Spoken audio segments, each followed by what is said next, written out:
चलिए बेटा शुरू करते हैं क्लास को। आज की क्लास में अपन मोशन एंड वन डायमेंशन को वाइंड अप करने की कोशिश करेंगे। Will try to wind up this chapter. सबसे पहले एक बहुत इंपॉर्टेंट क्वेश्चन करते हैं which is based upon your relative motion पे बेस्ड है। और ये क्वेश्चन इतना ज्यादा इंपॉर्टेंट है आपकी एनसीईआरटी का that it has been asked in your IIT examination. ठीक है, पहले क्या है, जेईई मेंस और जेईई एडवांस नहीं होता था, आईआईटी और एआईट्रिपल का एग्जाम होता था। तो आईआईटी में ये क्वेश्चन पूछा जा चुका है, एग्जैक्ट पूरा का पूरा उठा के वहां पर पेस्ट कर दिया था, कॉपी पेस्ट जिसे करते हैं अपन। चलिए तो अपन इस क्वेश्चन को समझने की कोशिश करते हैं। क्वेश्चन क्या कह रहा है, ध्यान से देखो। देखिए, एक टाउन है ए और एक टाउन है B. There are two towns A and B, they both are connected with each other with a regular bus service. एक रेगुलर बस सर्विस है जिससे टाउन ए और टाउन बी को हमने कनेक्ट कर रखा है। ठीक है, town A and B both are connected by each other, connected to each other by a regular bus service with bus leaving in every 3 minutes. देखिए, 3 मिनट्स में बस लीव करती है ए को भी और 3 मिनट्स में बस लीव करती है बी को भी। ठीक है, जैसे यहाँ से एक बस निकली, अब नेक्स्ट बस जो निकलेगी वो इससे 3 मिनट्स दूर होगी। समझ में आ रही है? दैट मीन्स इस बस और इस बस के बीच का जो टाइम है, टाइम इंटरवल है, वो 3 मिनट्स का है। फॉर एग्जाम्पल अपन कभी भी बस स्टेशन जाते हैं, ठीक है, बस स्टैंड जाते हैं, बस स्टैंड हो गए, अपने बीकानेर में बस स्टैंड है, जब अपन मेजर सिटीज में जाते हैं तो वहाँ पर ISBTs होते हैं। ठीक है, इंटरस्टेट बस टर्मिनल जिनको बोला जाता है। तो जब अपन वहां जाते हैं तो अपन को पता चलता है दैट बसेज जो है, buses they move from one place to another place in a fixed interval. आपको पता चलेगा जैसे ही आप किसी बस स्टैंड जाओगे, कि अगर बीकानेर की बस स्टैंड गए तो वहां पर आपको जाके पता चलता है दैट हर आधे घंटे में जयपुर की एक बस है। ठीक है, हर आधे घंटे में जोधपुर की एक बस है। तो इसी तरीके से मान लो ये एक ए टाउन है और ये बी टाउन है, और ए से बी जाने के लिए हर आधे घंटे में या हर 30 टाइम के अंदर, हर 3 मिनट के अंदर एक बस मिलती है। और सिमिलरली बी से ए वापस आने के लिए यहाँ पर भी हर 3 मिनट्स में एक बस जो है वो अवेलेबल रहती है। तो यहाँ पर भी 3 मिनट्स में एक बस अवेलेबल रहती है। बोला ये जा रहा है अपन को कि बीच रास्ते में ए से बी एक साइकिलिस्ट है, देयर इज वन साइकिलिस्ट।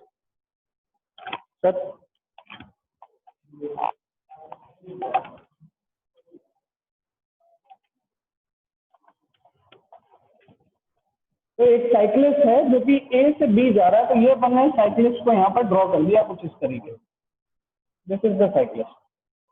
ठीक है, तो this cyclist is moving from A to B, this cyclist is moving from A to B with a speed of 20 metre per second. ये 20 मीटर पर सेकेंड की speed से, 20 metre per second है कि kilometre per hour, kilometre per hour, let us take this as kilometre per hour. This is kilometer per hour. Per second is kilometer per hour.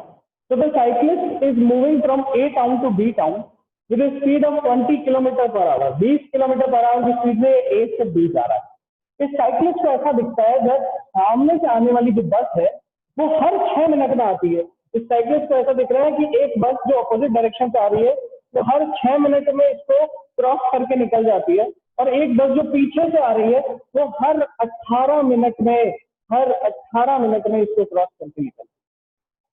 Now the main concept to solve this type of question है, समझने की कोशिश करना बेटा, understand करना मैं कहना क्या चाह रहा हूँ इस पर्टिकुलर क्वेश्चन में। इस पर्टिकुलर क्वेश्चन में मैं आपको ये कहना चाह रहा हूँ कि साइकिलिस्ट था वो ए से जब बी जा रहा है, हमें पता है कि टाइम इंटरवल बसेस के बीच का यहाँ पर भी 3 मिनट है और वहां से भी टाइम इंटरवल बसेस के बीच का 3 मिनट ही है।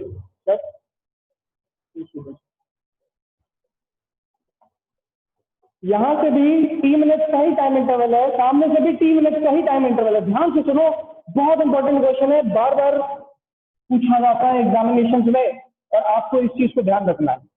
अब ऑब्जर्वेशन क्या है, इस साइकिल वाले ने ये देखा कि पीछे से आने वाली बस हर 18 मिनट में इसको क्रॉस करके निकलती, लेकिन सामने से आने वाली बस हर 6 मिनट में इसको क्रॉस करके निकल जाती। दैट मीन्स क्या सामने से आने वाली बस तेज चलते आ रही है क्या? नहीं, क्वेश्चन में ये भी गिवन है, both buses are moving with same speed, both buses are moving with same speed. सारी बसेस जो है वो सेम स्पीड से मूव कर रही है। तो जब यहाँ पर भी वेलोसिटी ऑफ बस सेम है, यहाँ पर भी वेलोसिटी ऑफ बस सेम है, फिर भी इसको टाइम अलग अलग क्यों लगता है? इससे ऐसा क्यों लगता है पीछे से आने वाली बस 18 मिनट में आ रही है और आगे से आने वाली बस 6 मिनट में आ रही है? कौन मुझे इसका आंसर बता सकता है? Can tell me, raise answer. जो बच्चा मुझे बता सकता है रेज आंसर करके बताइए।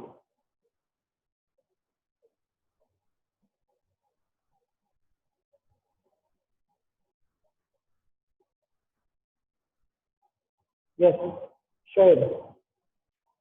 In this particular question, what is happening? This is velocity of the cyclist in this particular direction.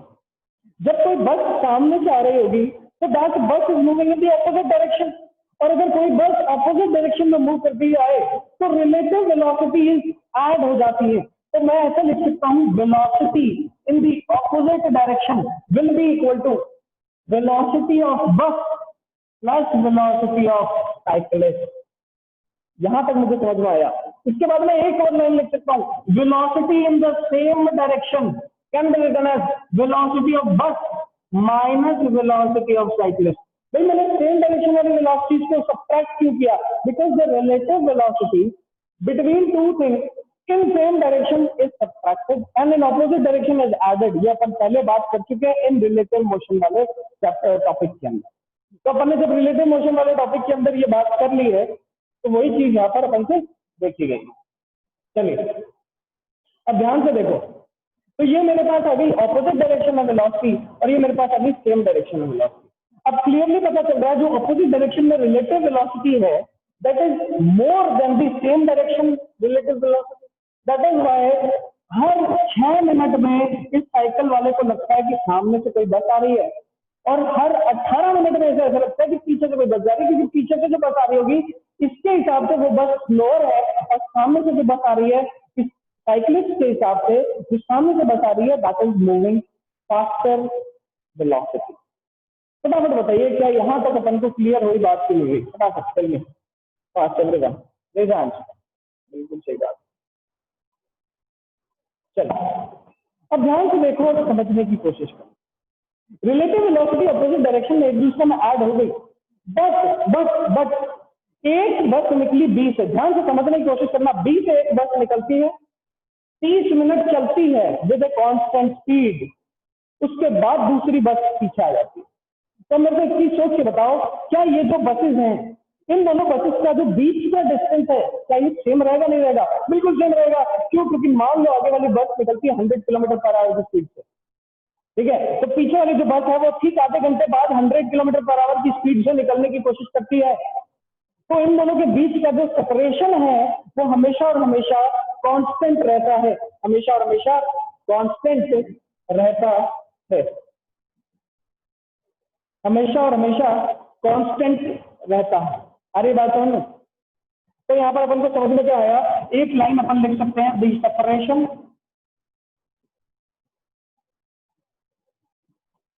between the buses while moving is always constant. That means जब इस साइक्लिस्ट को सामने से बसेस 18 मिनट में आती दिखेंगी, सामने से बसेस 18 मिनट में आती दिखेंगी, चाहे इस साइक्लिस्ट को पीछे से बसेस कितने मिनट में आती दिखे, बसेस के जो बीच का जो डिस्टेंस है, जो बीच का सेपरेशन है, दैट इज ऑलवेज कांस्टेंट। और इसी कॉन्सेप्ट को अपन यूज करके आगे बोल सकते हैं कि सेपरेशन इन ऑपोजिट डायरेक्शन और separation in the same direction दोनों क्या होंगे? इक्वल होंगे। तो we can write it as separation in opposite direction will be equal to the separation in same direction.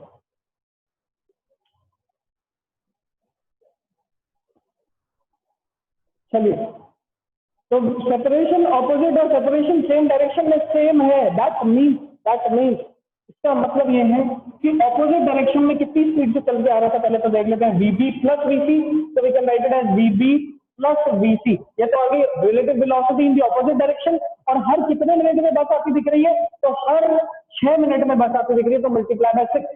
अब ये तो 6 मिनट है, इसको सेकंड में कन्वर्ट कर लेते हैं, तो divided by 60 will be equal to velocity in the same direction, so this will be vb minus vc। ये तो वेलोसिटी हो गई। डिस्टेंस निकालने के लिए मल्टीप्लाई बाय टाइम करेंगे, तो मल्टीप्लाई बाय 18 डिवाइडेड बाय कितना, डिवाइडेड बाय 60।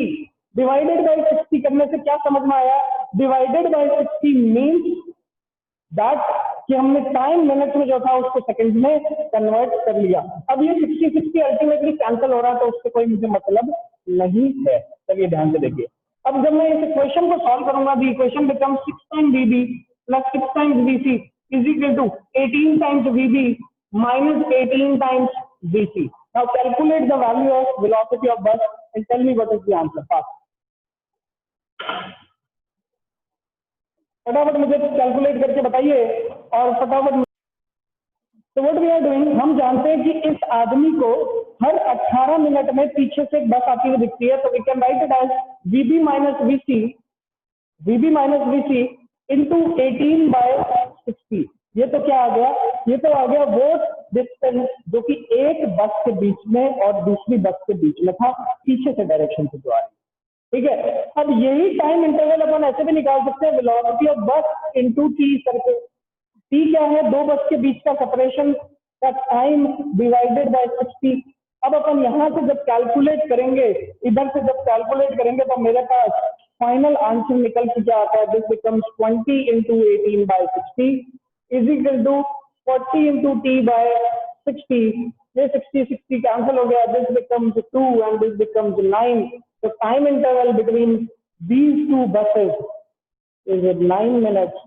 दैट मीन्स हर 9 मिनट में एक बस ए से बी की तरफ निकलती है और एक बस बी से ए की तरफ निकलती है। दिस इज द वेरी और the most important question which you have to learn according to Newton बोल रहा हूँ, अकॉर्डिंग टू मोशनल डायमेंशन। चलिए फटाफट बताइए, क्या ये क्वेश्चन सबको क्लियर हुआ कि नहीं हुआ? फर्स्ट, अगर सबको क्लियर हो गया तो एक बार हैंड रेज करके बता दो सभी बच्चे।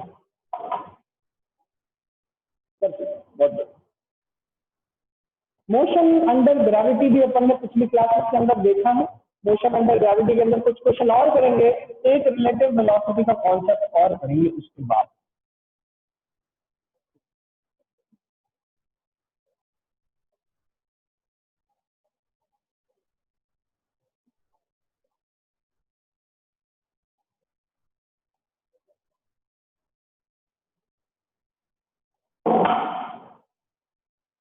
चलिए सर नेक्स्ट क्वेश्चन ना पढ़ के अपन एक कॉन्सेप्ट देखते हैं।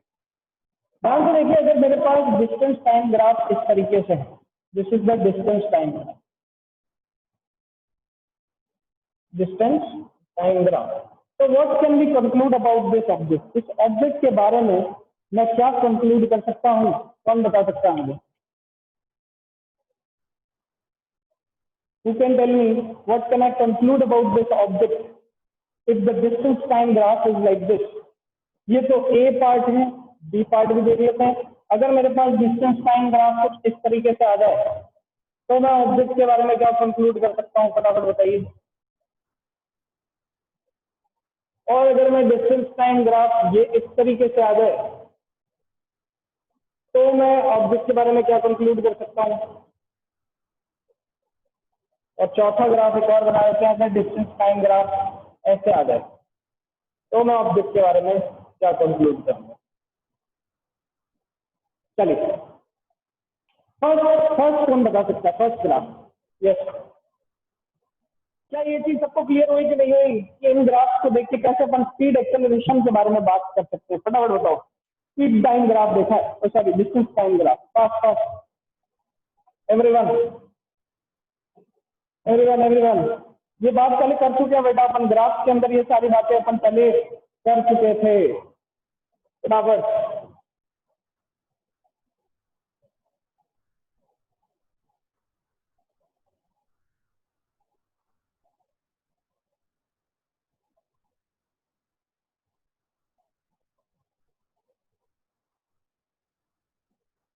चलिए बहुत बढ़िया।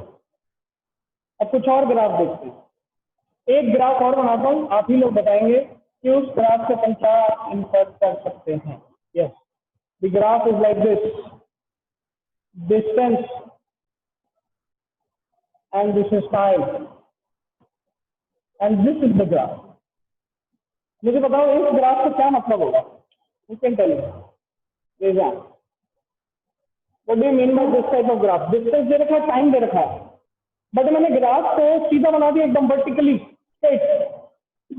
Tell me what do you mean by this type of graph? You can tell me. Yes उत्कर्ष।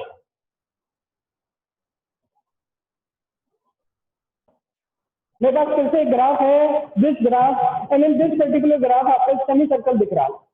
मुझे बताओ कि क्या इस डिस्टेंस टाइम ग्राफ से मैं क्या बता सकता हूँ? What can be observe and what can be say about this? Only 4 students are answering this, they are sleeping over. Yes, graph clear हो गए तो एक बार हैंड रेज करके बताइए।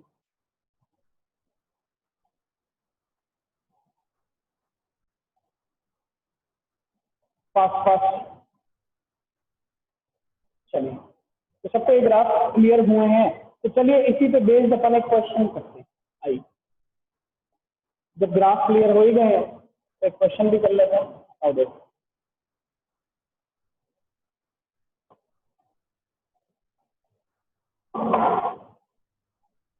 Question is like this.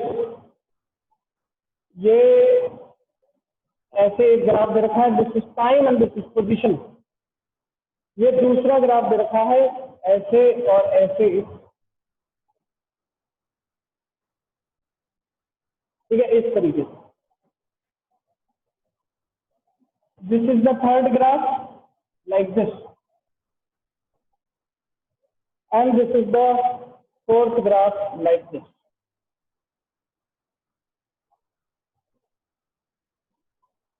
इस तरीके से। चलिए, तो अब अपन इन ग्राफ के अंदर वैल्यूज लिखने की कोशिश करते हैं। तो this is total path length, this is the question of your NCERT, and this is time. ठीक है, इस तरीके से आपको दिख रहा है total path length and time.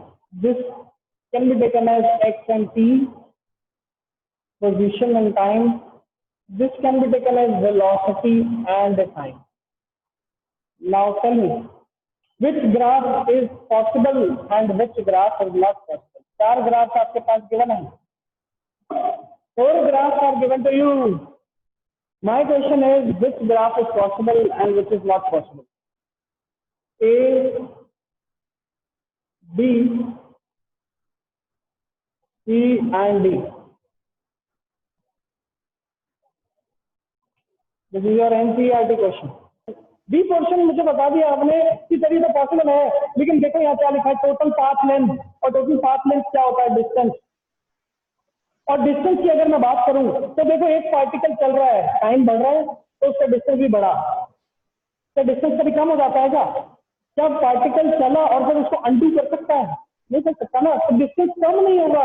Distance हमेशा या तो कांस्टेंट या इंक्रीजिंग नेचर का होता है। पाथ लेंथ डिक्रीज नहीं हो सकती, पाथ लेंथ डिक्रीज नहीं हो सकती। तो फाइनल ग्राफ जो डी है ये भी पॉसिबल नहीं है, बी भी पॉसिबल नहीं है, ए भी पॉसिबल नहीं है, और अगर यहाँ स्पीड लिखा है तो ये भी पॉसिबल नहीं है। लेकिन अगर यहाँ पर वेलोसिटी लिखा होता तो ये पॉसिबल हो जाता। क्यों? क्योंकि velocity is what? Velocity can be negative but speed can not be negative. बताइए क्या समझ में आया, नहीं आया, और क्या गलती की, ये भी समझ में आई कि नहीं है? बताओ सर। टोटल पाथ सर वो डिस्प्लेसमेंट भी तो हो सकता है सर। टोटल पाथ, कभी डिस्प्लेसमेंट की डेफिनेशन टोटल पाथ होती है क्या? नहीं नहीं नहीं। किसकी डेफिनेशन होती है? टोटल पाथ ट्रैवल्ड या एक्चुअल पाथ ट्रैवल्ड, ये किसकी डेफिनेशन होती है? अच्छा, वैसे डिस्टेंस। ओके सर, समझ गया।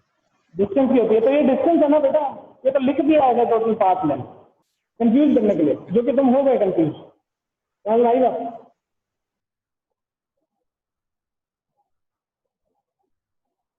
चलिए, तो आपने यहाँ पर देखा कि किस तरीके से ये चारों ग्राफ भी पॉसिबल नहीं है। एक ग्राफ पॉसिबल हो सकता है अगर यहाँ पर वेलोसिटी गिवन हो तो। चलिए, तो आज की क्लास में अपन ने ग्राफ देखे, आज की क्लास में अपन ने रिलेटिव वेलोसिटी का एक क्वेश्चन देखा। In tomorrow's class we will further move on in this chapter relative velocity के और भी ज्यादा क्वेश्चन करेंगे। चलिए आज की क्लास में बस इतना ही देखते हैं। अगर किसी को कोई भी डाउट है तो हैंड रेज करके मुझे बता दें।